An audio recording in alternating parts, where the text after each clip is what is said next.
महाभारत काल का एक वीर योद्धा जिसके बारे में ये माना जाता है कि वो आज भी जीवित है। उस योद्धा का नाम है अश्वत्थामा। कौरवों और पांडवों के गुरु आचार्य द्रोण के पुत्र थे अश्वत्थामा। महाभारत के युद्ध में दोनों कौरवों की तरफ से युद्ध लड़े। अश्वत्थामा एक वीर योद्धा थे।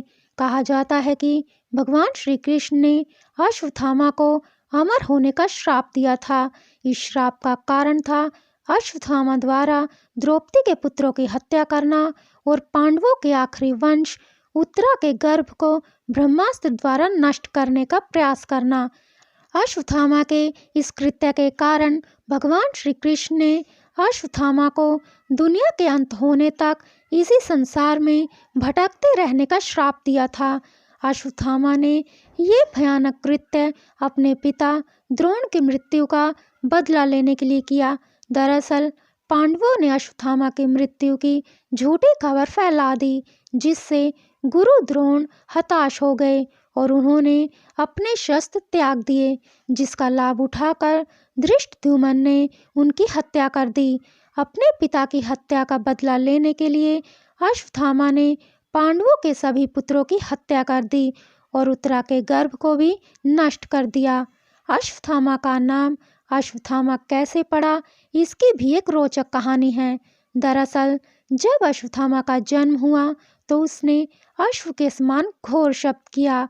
तब भविष्यवाणी हुई कि ये बालक अश्वत्थामा के नाम से प्रसिद्ध होगा।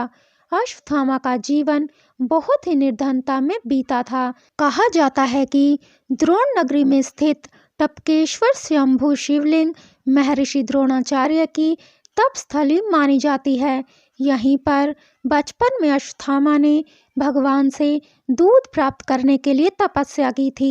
यहीं पर अश्वत्थामा ने पहली बार दूध का स्वाद चखा था। अश्वत्थामा के मस्तक पर जन्म से ही एक मणि थी, जो उन्हें हर तरह की व्याधि, दानव, देवता, शस्त्र आदि से निर्भय रखती थी। परंतु महाभारत युद्ध में किए अपने भयानक कृत्य के कारण उन्हें अपनी मणि गंवानी पड़ी और जीवन के अंत तक उन्हें भटकते रहने की सजा मिली। कहा जाता है कि आज भी कई लोगों ने अश्वत्थामा के दर्शन किए हैं। कई लोगों ने अश्वत्थामा को देखने का दावा किया है, परंतु जो भी उन्हें देख लेता है उनका मानसिक संतुलन खराब हो जाता है। कहा जाता है कि मध्य प्रदेश के बुरहानपुर के पास असीरगढ़ का किला है, जहां एक शिव मंदिर है। वहां पर अश्वत्थामा पूजा करने के लिए आते हैं। एमपी के ही जबलपुर में नर्मदा नदी के किनारे पर ही अश्वत्थामा को देखे जाने के दावे किए जाते हैं। स्थानीय लोगों का कहना है कि अश्वत्थामा अपने मस्तक पर हुए घाव के लिए लोगों से तेल मांगते हैं। ऐसे बहुत से दावे कई जगहों से किए गए हैं, परंतु अश्वत्थामा के होने का कोई भी प्रमाण अभी तक नहीं मिला है। अश्वत्थामा का रहस्य एक रहस्य बनकर ही रह गया है।